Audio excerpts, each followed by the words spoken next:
Everyone, तो इस video में हम बात करने वाले हैं जो हाई कोर्ट ऑफ झारखंड है उनके तरफ से निकाली जाने वाली असिस्टेंट एंड कलर की भर्ती के विषय में यहाँ पर चर्चा करेंगे। और इसके रिगार्डिंग उन्होंने अपनी ऑफिशियल वेबसाइट में एक नोटिस जारी किया है जिसमें उन्होंने क्लियर किया है कि इस एग्ज़ाम के लिए जो एप्लीकेशन फॉर्म जारी होगा उसके लिए जो कैंडिडेट इंटरेस्टेड है, जो इस एप्लीकेशन फॉर्म को भरना चाहते हैं, तो उनकी जो क्राइटेरियाज है, कैटेगरीज है और जो एज है, क्वालिफिकेशन है, वो सारी चीज़ें यहाँ पर डिटेल में दी गई है। यहाँ पर इस चीज़ को हम क्लियर करेंगे, ठीक है। तो इस वीडियो को स्टार्ट करने से पहले मैं आप सभी को बता दूं कि इस चैनल पे मैं जेपीएससी एंड जेएसएससी द्वारा जारी की गई नोटिस जो ऑफिशियल वेबसाइट पे जारी की जाती है उसे क्लियर करती हूँ। एंड साथ ही जो exam JPSC and JSSC conduct कराती है उससे रिलेटेड इंपॉर्टेंट इन्फॉर्मेशन मैं आप सभी को जल्द से जल्द अपने इस चैनल के माध्यम से प्रोवाइड कर देती हूँ। तो प्लीज़ आप इस चैनल को सब्सक्राइब कर लें। तो चलिए हम बात करते हैं इस नोटिस के द्वारा इस एग्जाम को या ये आवेदन फॉर्म भरने से पहले आप सभी को क्या क्या चीज़ें क्लियर होनी चाहिए। और यहाँ पर मैं आप सभी को इंपॉर्टेंट चीज़ें क्लियर करूँगी। अगर आपको और डिटेल में चाहिए तो आप कमेंट सेक्शन में बोल सकते हो, मैं हर चीज़ अलग से क्लियर करते जाऊँगी, ठीक है। तो चलिए यहाँ पर देख सकते हो ये जो नोटिस है ये ऑफिशियल वेबसाइट में आपको देखने को मिल जाएगी। Jharkhand high court of Jharkhand Ranchi, ठीक है। तो एडवर्टाइजमेंट नंबर यहाँ पर देख सकते हो, ये जो आपका है 5 और 2024, ठीक है। यहाँ पर आप देख सकते हो। साथ ही यहाँ पर आगे पढ़ेंगे, यहाँ पर online applications are invited for the eligible candidate to fill up the vacancies against the direct requirement of the assistant clerks in civil courts of the state of Jharkhand. तो ये जो पोस्ट है ये आपको असिस्टेंट एंड क्लर्क्स के लिए निकाला गया है। और आगे यहाँ पर हम देखेंगे इस नोटिस में कि किस कैटेगरीज में कितने पोस्ट हैं। तो यहाँ पर देख सकते हो vacancy posting for the post of assistant clerk in civil court of the state of Jharkhand, ठीक है। तो यहाँ पर देख सकते हो कैटेगरीज वाइज बता दिया गया है और जो वैकेंसी है वो भी। तो अनरिजर्व वालों के लिए 130 है, यहाँ पर देख सकते हो। फिर यहाँ पर आप देख सकते हो शेड्यूल कास्ट 58 है, आपका शेड्यूल ट्रिब्यूट आपका 143 है, BC 138, BC 240, EWS 27 और जो टोटल है वो आपका 410 है, यहाँ पर आप देख सकते हो, ठीक है। और साथ ही आप देख सकते हो रिजर्वेशन ऑफ द वुमेन। तो यहाँ पर जो महिलाओं के लिए दिया गया है अनरिजर्व में है यहाँ पर 4, ठीक है। यहाँ पर आप देख सकते हो अनरिजर्व में इनको 4 और शेड्यूल कास्ट में 4 है, शेड्यूल ट्रिब्यूनल में 5 है और BC 1 में 5 है, BC 2 और EWS में इनको नहीं मिला है। तो टोटल जो है वो है 14, ठीक है।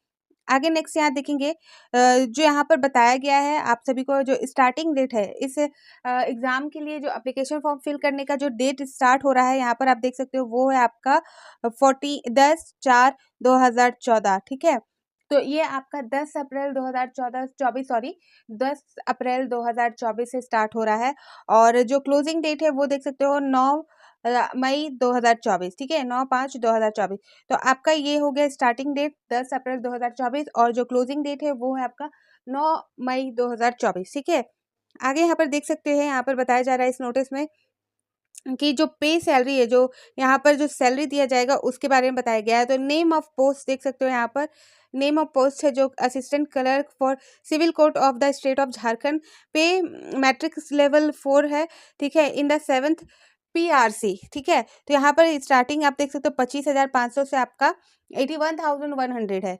और जो आपका क्वालिफिकेशन यहाँ पर minimum educational qualification and eligibility criteria, तो यहाँ पर ग्रेजुएशन और जो आपका बोला जा रहा है इक्विवेलेंट डिग्री फॉर हाँ, तो यहाँ पर बताया जा रहा है जो ग्रेजुएशन है और जो डिग्री है वो आपका रिकॉग्नाइज्ड यूनिवर्सिटी इंस्टीट्यूट। और आपका साथ ही बताया जा रहा है कि जो कंप्यूटर नॉलेज है यानी कि नॉलेज ऑफ कंप्यूटर, ठीक है, जो टाइपिंग स्पीड होनी चाहिए उसके बारे में यहाँ पर मैं आप सभी को बता दूं कि जो क्वालिफिकेशन आप सभी को होना चाहिए। तो आपका यहाँ पर क्वालिफिकेशन होना चाहिए ग्रेजुएशन और साथ ही आपको जो कंप्यूटर की अच्छी नॉलेज होनी चाहिए, टाइपिंग स्पीड होना चाहिए, ये सारी चीज़ें क्वालिफिकेशन में मांगी जा रही है। आगे देख सकते हो एलिजिबिलिटी क्राइटेरिया यहाँ पर डिटेल में दिया गया है, तो आप सभी पढ़ सकते हो नोटिस को जाकर अच्छे तरीके से।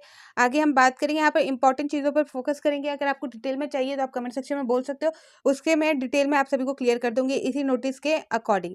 नहीं तो आप क्लियरली इसे PDF फॉर्म में है, इसे डाउनलोड करके खुद भी अच्छे तरीके से रीड करके समझ सकते हो, ठीक है। आगे यहाँ पर हम देखेंगे, बात कर लेते हैं यहाँ पर हम एज लिमिट के बारे में, ठीक है, डॉक्यूमेंट फॉर्मेट और यहाँ पर जो एग्जामिनेशन फ़ी है उसकी भी बात कर लेते हैं। तो यहाँ पर देख सकते हो जो एग्जामिनेशन फ़ी है ये आवेदन भरने की जो फीस है वो है आपका 500 है आपका अनरिजर्व वालों के लिए, EWS वालों के लिए, BC1 BC2 वालों के लिए, और जो 125 है ये आपका है SC ST कैटेगरीज वालों के लिए। ठीक है, यहाँ पर क्लियर हो गया। एग्जामिनेशन फी 500 आपका रिजर्व अनरिजर्व जो जनरल है उनके लिए, EWS BC1 BC2 वालों के लिए, और जो आपको 125 है वो SC ST वालों के लिए है।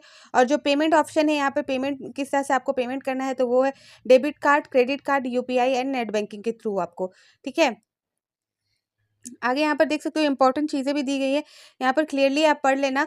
जैसे कि फर्स्ट नंबर में बोला जाएगा कि जो एप्लीकेशन फॉर्म है ये आपका fill in the English only, English में फिल किया जाएगा इसे। तो बहुत सारी चीज़ें यहाँ पर इन्होंने डिटेल में बता दी है, तो आप प्लीज़ जाके चेक कर लेना। और ये जो है आपका डिटेल फॉर, ठीक है, जो स्क्राइब वाले हैं उनके लिए यहाँ पर दिया गया है। ठीक है, किस तरह से उनको फिल करना है। और यहाँ पर हम थोड़ा बात कर लेते हैं एज की। तो एज वाला जो पोर्शन है यहाँ पर देख सकते हैं कहाँ पर है, इस नोटिस के अकॉर्डिंग जो एज लिमिट मांगी गई है। वैसे तो मैं यहाँ पर बता दूँ जो एज लिमिट है वो आपका 21 ईयर होना चाहिए, जो मिनिमम है, और मैक्सिमम 35 ईयर होना चाहिए। ठीक है, हाँ, तो यहाँ पर आप देख सकते हो 5th नंबर में ये बात कर लेते हैं जो एलिजिबिलिटी क्राइटेरिया था, उसे आप डिटेल से पढ़ना, अच्छे तरीके से समझ के तभी फॉर्म अप्लाई करना। तो यहाँ पर हम एज लिमिट की बात कर ले तो 5 नंबर में आप देखोगे कि यहाँ बताया जा रहा है एज के रिगार्डिंग, जो कैंडिडेट मस्ट 21, ठीक है, above year of age but not more than 35, यानी कि आप 21 साल से ज़्यादा आप हो सकते हो, 21 साल के हो सकते हो, 21 साल से ऊपर के हो सकते हो, लेकिन 35 के नीचे, 35 से ऊपर नहीं जाना है आपको। ठीक है, मिनिमम 21 और मैक्सिमम 35। ठीक, अनरिजर्व वाला और EW कैटेगरीज को यहाँ पर देख सकते हो इन केस ऑफ 37, ठीक है, 35 हो गया, बता दिया गया। और जो 37 year in case of BC1 and BC2 के लिए यहाँ पर दिया गया है। और 38 केस एंड फीमेल के, जिसमें फीमेल में सारे आते हैं, यानी कि अनरिजर्व आपका EWS BC1 BC2। ठीक है, और यहाँ पर 40 साल जो मैक्सिमम बोला जा रहा है, यहाँ पर रिलैक्सेशन जो दी गई है BC1 BC2 को 37, और आपका जो 38 है आपका वो फीमेल वालों के लिए है, जिसमें अनरिजर्व EWS BC1 BC2 आते हैं। ठीक है, और 40 साल in case of ST SC। तो जो मैक्सिमम है वो 40 जो 40 साल है वो आपका ST SC वालों के लिए है। ठीक है, जिसमें मेल फीमेल दोनों आते हैं। और जो आपका एज है वो माना जाएगा 1/1/2024 से। ठीक है, तो यहाँ पर मैंने क्लियर कर दिया आप सभी को। तो मिनिमम आपका 21 और मैक्सिमम आपका 35 साल।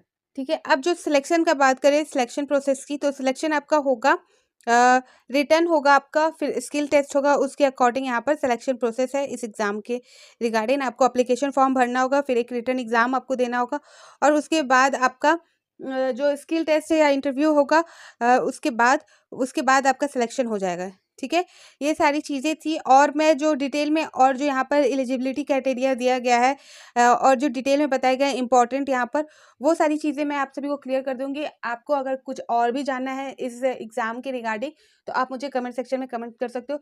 तो सारी चीज़ें मैं डिटेल पे आप सभी को क्लियर कर दूंगी। तो फिर मिलती हूँ नए अपडेट के साथ, तो बाय।